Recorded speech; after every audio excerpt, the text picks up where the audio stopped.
오늘 이 시간 우리가 받을 하나님 말씀 함께 읽어보겠습니다. 골로새서 3장입니다. 골로새서 3장 15절에서 17절까지 말씀 함께 읽겠습니다. 골로새서 3장 15절에서 17절까지 말씀입니다.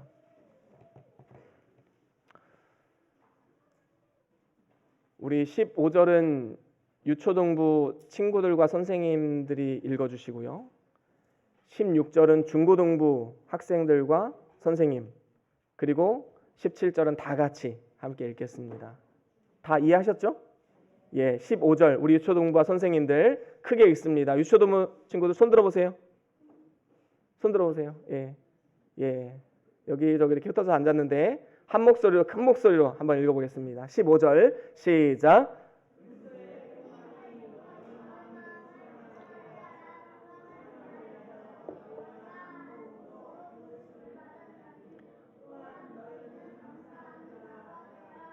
와, 뒤에서 되게 크게 읽은 친구가 있는데 누군가요? 우진인가요? 예? 아, 예. 우리 우진이 박수 한번 보내줍시다. 아유, 우진 소리가 제일 크게 들렸어요. 예, 잘했습니다. 우리 초등부 친구들도 다 잘했어요. 자, 이제 중고등부와 선생님들 질 수 없죠? 16절 시작.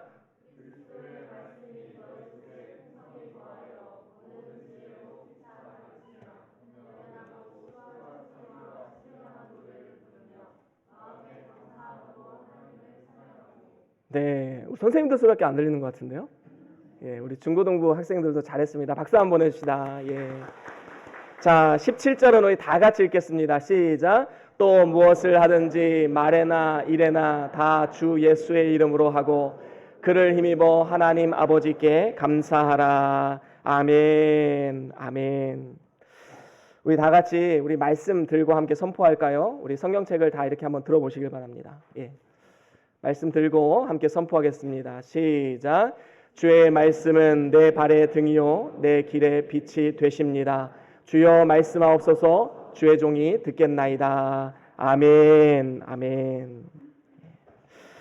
오늘은 골로새서 3장 15절에서 17절 말씀으로 감사의 비결이란 제목으로 함께 말씀을 나눠보도록 하겠습니다. 뒤에 안 나오나요? 예. 요걸 좀 한번 켜주시겠어요? 여기에 꺼졌거나 아니면 저기가 그 동그란 게 달린 게 꽂아져 있어야 되거든요. 예. 오늘 말씀은 감사의 비결이란 제목으로 우리가 함께 말씀을 나눠보도록 하겠습니다. 옛날에 어떤 나라에 한 임금이 살고 있었다고 합니다. 그날따라 밥을 먹는데 음식이 너무너무 맛있는 거예요. 그래서 요리사를 불렀습니다. 오늘 음식이 너무나도 맛있기에 내가 그대에게 상을 주겠노라 라고 말을 했습니다. 그러자 이 요리사가 임금에게 이렇게 말합니다. 아닙니다. 제가 한 것은 아무것도 없습니다. 제가 이렇게 요리를 맛있게 할 수 있는 것은 장사꾼이 나에게 아주 좋은 재료를 팔았기 때문입니다. 그 재료가 있었기에 저는 맛있는 요리를 할 수가 있었지요. 그러자 임금님은 이 장사꾼을 부릅니다. 그대가 이렇게 좋은 재료를 우리 요리사에게 팔았기 때문에 참 그대에게 감사하오. 내가 그대에게 상을 내리겠노라 라고 말하자 장사꾼 또 이렇게 손을 저으면서 말합니다. 아닙니다. 저는 그저 날라다 준 것뿐입니다. 이 재료를 만들기까지 농부의 수고가 있었기 때문에 농부가 그 상을 받아야 할 것입니다. 그래서 임금님은 농부를 불러들였습니다. 그대가 이렇게 좋은 채소와 곡식을 가꾸어 주어서 내가 맛있는 음식을 먹게 되었으니 당신에게 내가 상을 주겠노라 라고 말하자 농부는 손을 저으면서도 말합니다. 그렇지 않습니다. 저희들은 씨를 뿌리고 가꾸었을 뿐이지요. 그것이 자라게 하신 것은 하나님의 은혜입니다. 저희가 받을 상이 아니지요. 하나님께 감사해야 합니다. 그러자 임금님은 아주 기뻐하면서 요리사에게도 장사꾼에게도 농부에게도 모두에게 큰 상을 내리고 다 함께 하나님께 감사를 올려드렸다고 합니다. 서로가 서로에게 감사를 고백하고 결국에는 하나님께 영광을 올려드리는 이 아름다운 이야기가 아닐 수 없지요. 저에게도 아름다운 꿈이 있습니다. 가정 안에서 부모는 자녀들에게 감사하고 또 자녀들은 부모님께 감사하고 또 교회 안에서 성도 간에 서로 감사하는 교회, 그래서 감사하는 가정, 감사하는 교회로 세워가는 것이 저의 아름다운 꿈입니다. 우리 옆에 계신 분들과 이렇게 한번 인사 나눠볼까요? 당신이 있음으로 감사합니다. 한번 손을 꽉 붙잡아가면서 인사합시다. 당신이 있음으로 감사합니다. 당신이 있음으로 감사합니다. 감사합니다. 감사합니다. 그리고 우리 두 손을 펴서 하나님께 감사합니다. 하나님 감사합니다. 하나님 감사합니다. 우리 영광의 박수 올려드립시다. 아멘. 아멘. 그렇습니다. 우리가 이처럼 감사는 표현을 해야 돼요. 그리고 감사에는 노력도 필요합니다. 의도적으로 자꾸 고백을 해야 돼요. 왜 그렇습니까? 우리의 육신은 참 연약해요. 그래서 오늘 감사하다가도 내일 갑자기 또 환경에 어려움이 찾아오고 실패가 찾아오고 고난과 핍박과 어려운 환경이 찾아오면 또다시 넘어집니다. 또다시 불평이 나오지요. 하나님의 은혜를 금세 잊어버리기 때문에 우리는 의도적으로 계속해서 감사를 고백하고 나에게 주신 은혜가 무엇인가 계속해서 생각해 보아야 되는 것이지요. 우리에게는 연약함이 있기 때문에 사실 범사에 감사하라 라는 말씀이 쉬운 듯 보여지지만 참으로 어려운 일입니다. 그렇기 때문에 의지적으로 감사하기로 마음을 먹고 입으로 말로 선포해야지만 진정한 감사를 주변 사람들과 또 하나님 앞에 올려드릴 수 있게 되는 것입니다. 그런 의미에서 볼 때 감사도 능력임을 우리는 분명히 알아야 됩니다. 감사도 능력입니다. 사도 바울은 이렇게 말했습니다. 빌립보서 4장 11절 우리 같이 한번 읽어볼까요? 빌립보서 4장 11절 우리 함께 읽습니다. 시작. 내가 궁핍함으로 말하는 것이 아니라 어떠한 형편에든지 내가 자족하기를 배웠노니. 그렇습니다. 여기서 보면 어떠한 형편에든지 사도 바울은 자족하는 것을 배웠습니다. 그래서 12절 이렇게 고백하지요. 시작. 내가 비천에 처할 줄도 알고 풍부에 처할 줄도 알아.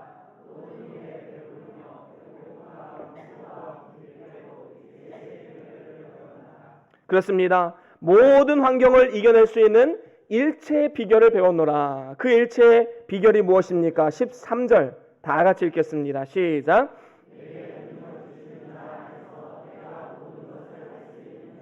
그렇습니다. 환경의 지배를 받지 않고 모든 상황 가운데 감사할 수 있는 것은 하나님께서 능력을 주셔야만 가능한 것입니다. 그렇기 때문에 감사도 능력이다라고 우리는 분명히 말할 수 있는 것이지요. 그렇다면 오늘의 질문은 이것입니다. 과연 우리가 어떻게 하면 이 감사의 능력이 우리의 삶과 우리의 가정과 우리의 변동교회에 충만하게 임해서 범사에 감사라는 이 말씀이 그저 성경에 나오는 말씀이 아니라 우리의 삶을 통해 고백되어지는 이 고백으로 나타날 수 있을까요? 다시 말하면 과연 감사할 수 있는 비결이 무엇일까? 바로 이것에 대해서 저는 여러분들과 세 가지로 함께 오늘 본문을 통해서 나눠보기를 원합니다. 감사의 능력으로 사는 비결, 첫 번째로는 평강이 마음을 주장하게 하라라는 것입니다. 평강이 마음을 주장하게 하라. 여러분 오늘 본문 말씀 15절에 보면 이렇게 말씀하고 있습니다. 제가 한번 읽어보겠습니다. 그리스도의 평강이 너희 마음을 주장하게 하라. 평강을 위하여 너희가 한 몸으로 부르심을 받았나니 또한 너희는 감사하는 자가 되라 라고 말씀하고 있습니다. 우리의 삶이 사실 마음의 평강이 없으면 날마다 불평과 불만이 찾아올 수밖에 없는 것이지요. 그래서 성경은 악인에게는 이 평강이 없다라고 말씀하고 있습니다. 평강이 없다 보니까 어떻게 됩니까? 삶 가운데 불평과 짜증이 나올 수밖에 없는 것이지요. 다른 사람들과의 끊임없는 비교의식으로 인해서 터져 나오는 불평과 불만, 그리고 우리의 삶 가운데 온갖 걱정, 근심, 염려 이러한 것들로 인해서 평강을 누리지 못하는 이러한 삶을 살아가게 되는 것입니다.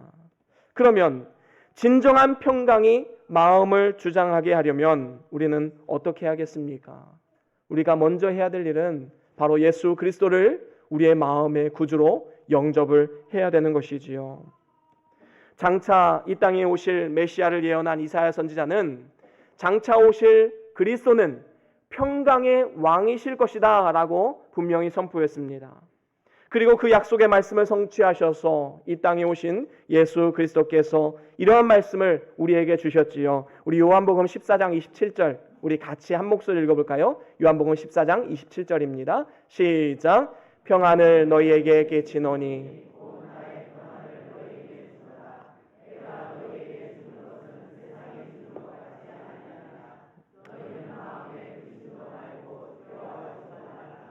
그렇습니다. 평안을 너희에게 끼치노니 곧 나의 평안을 너희에게 주노라 라고 말씀하고 있지요. 여기서 끼친다 라고 하는 것은 넘겨준다 라는 것을 의미합니다.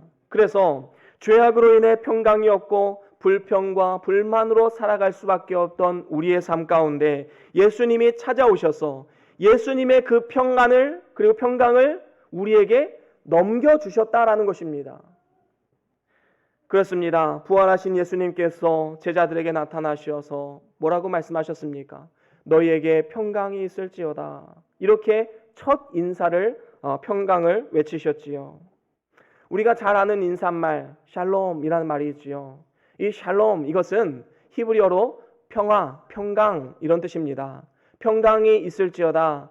가정과 삶 가운데 평강할지어다. 이렇게 축복하는 인사말이기도 합니다. 그렇습니다. 그리스도를 영접하는 그 순간 우리 각 사람들 마음 가운데 하나님의 평강이 찾아오게 됩니다. 그것은 세상과는 비교할 수 없는 그리고 세상이 줄 수 없는 진정한 샬롬이고 그 누구도 빼앗아갈 수 없는 영원한 샬롬이다라고 우리는 말할 수 있는 것이지요. 이러한 평강이 우리의 삶 가운데 지속되기를 우리는 항상 기도해야 하는 것입니다. 그래서 우리는 모든 염려를 주님께 맡겨야 되지요. 이 세상에 염려가 없는 사람이 있을까요? 염려 없는 사람은 없을 것입니다. 우리는 누구나 다 질병이나 사고나 재난이나 전쟁 이러한 염려로 마음의 평강이 없습니다. 그래서 때로는 감사하지 못할 때가 너무나도 많이 있는 것이지요. 하지만 우리가 진정으로 예수님을 믿는 신자라면 우리는 모든 염려와 근심 걱정을 우리 주님께 다 내어 맡겨야 됩니다. 내 힘으로 해결할 수 없는 문제를 가지고 왜 그렇게 끙끙대면서 염려하고 근심하고 걱정하고 계십니까? 내 힘으로 할 수 없다면 하나님을 의지하십시오.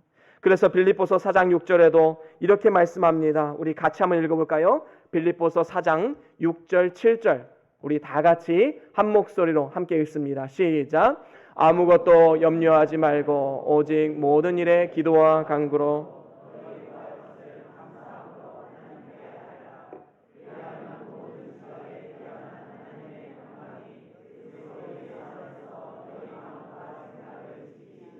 아멘. 오직 모든 일에 기도와 간구로 너희 하나님께 아뢰라. 그리하면 하나님의 평강이 너희 마음과 생각을 지켜줄 것이다 라고 분명 우리에게 약속해 주고 계십니다. 그렇습니다.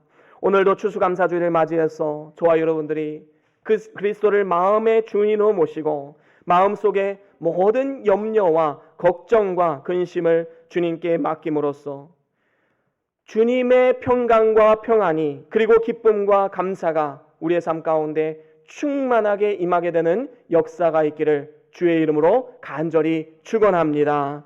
그런가 하면 두 번째로 감사의 능력으로 사는 비결, 두 번째는 마음속에 말씀으로 풍성히 채우라라는 것입니다. 우리의 마음속에 하나님의 말씀으로 풍성하게 채워가는 삶을 살아가야 되는 것입니다. 오늘 본문 16절에 보면 이렇게 말씀하고 있지요. 오늘 본문 16절 다 같이 함께 읽어보겠습니다. 시작. 그리스도의 말씀이 너희 속에 풍성히 거하며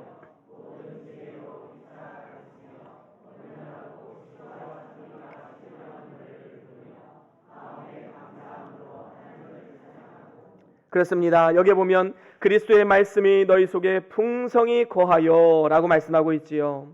여기서 그리스도의 말씀이라는 것은 성경 말씀인데 이 말씀은 우리 마음 가운데 우리의 삶 가운데 살아 역사하는 말씀인 것입니다.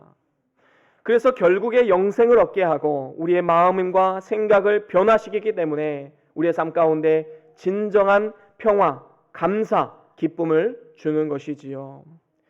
이를 위해서 우리가 해야 할 일은 무엇입니까? 우리는 하나님의 말씀을 부지런히 먹어야 됩니다. 계속해서 먹어야 됩니다. 예레미야 선지자는 이런 고백을 했지요. 우리 같이 한번 읽어볼까요? 예레미야 15장 16절 함께 읽어보겠습니다. 시작. 만군의 하나님 여호와시여, 나는 주의 이름으로 일컬음을 받는 자라.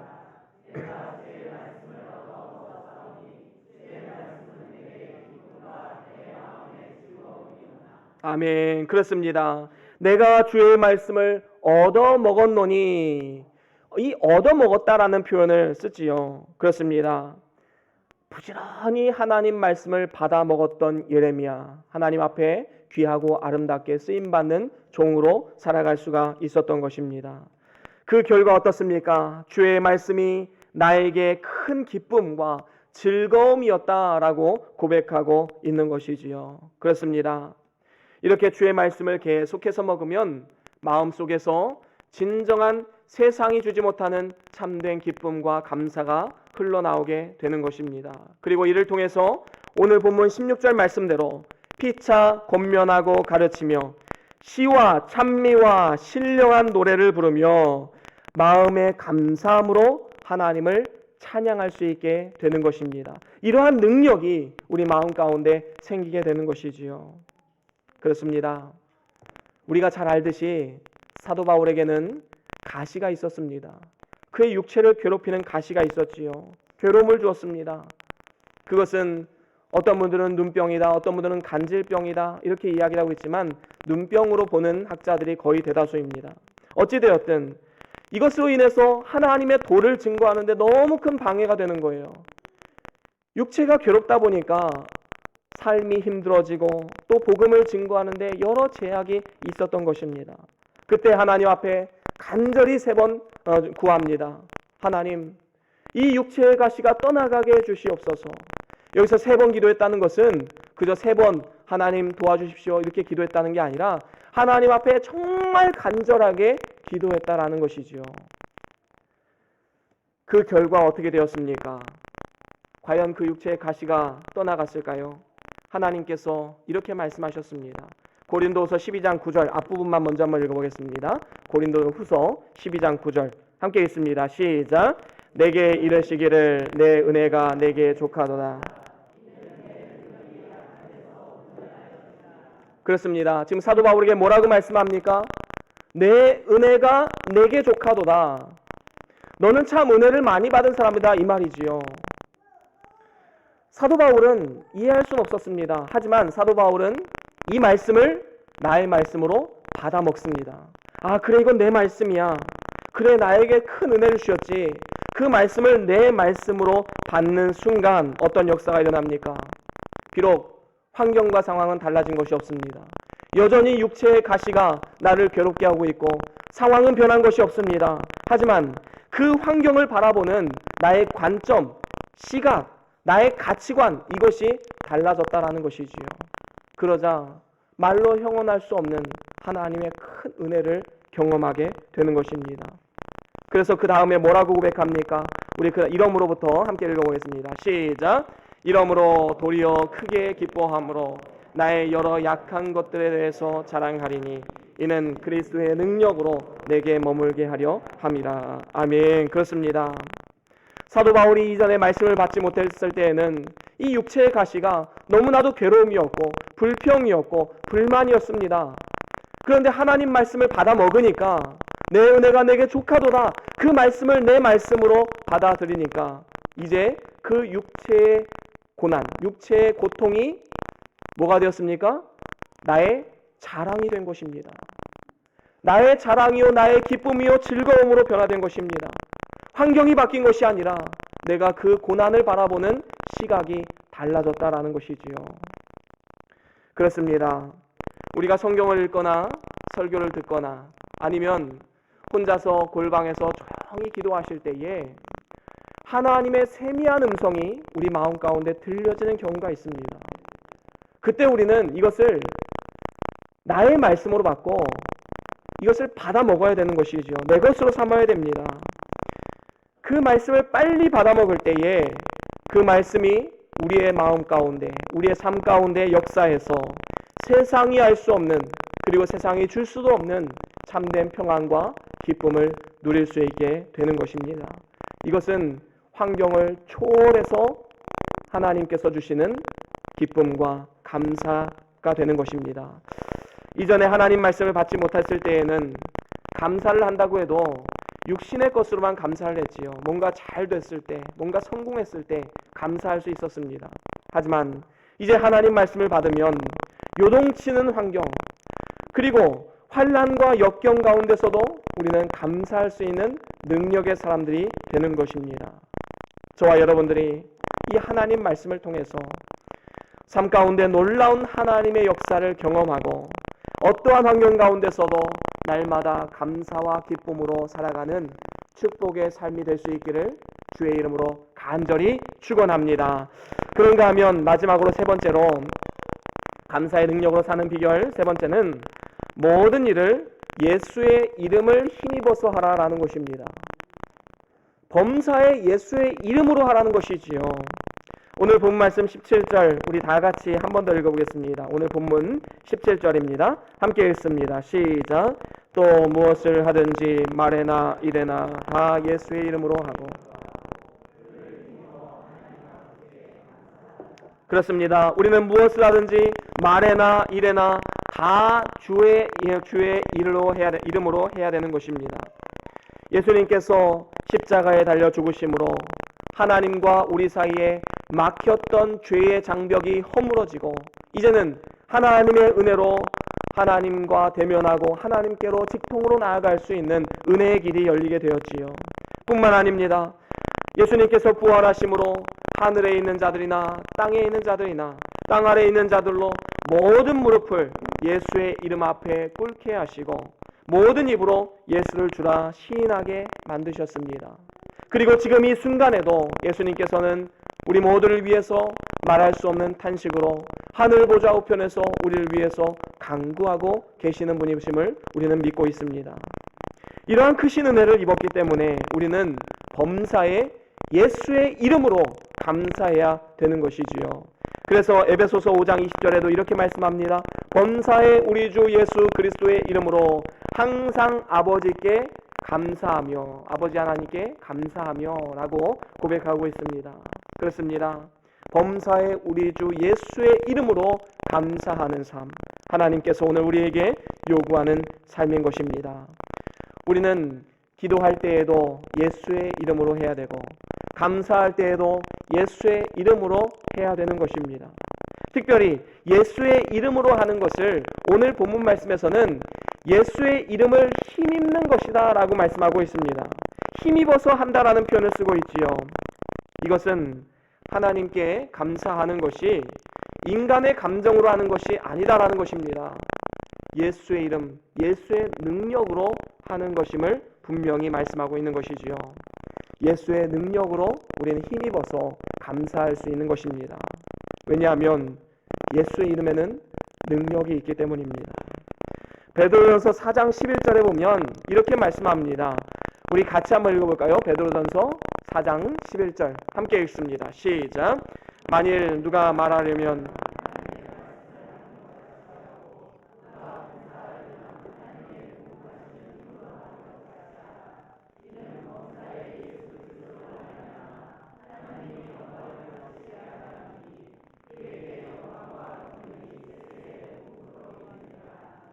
아멘, 아멘. 그렇습니다. 하나님께서 공급해 주시는 힘으로 하라.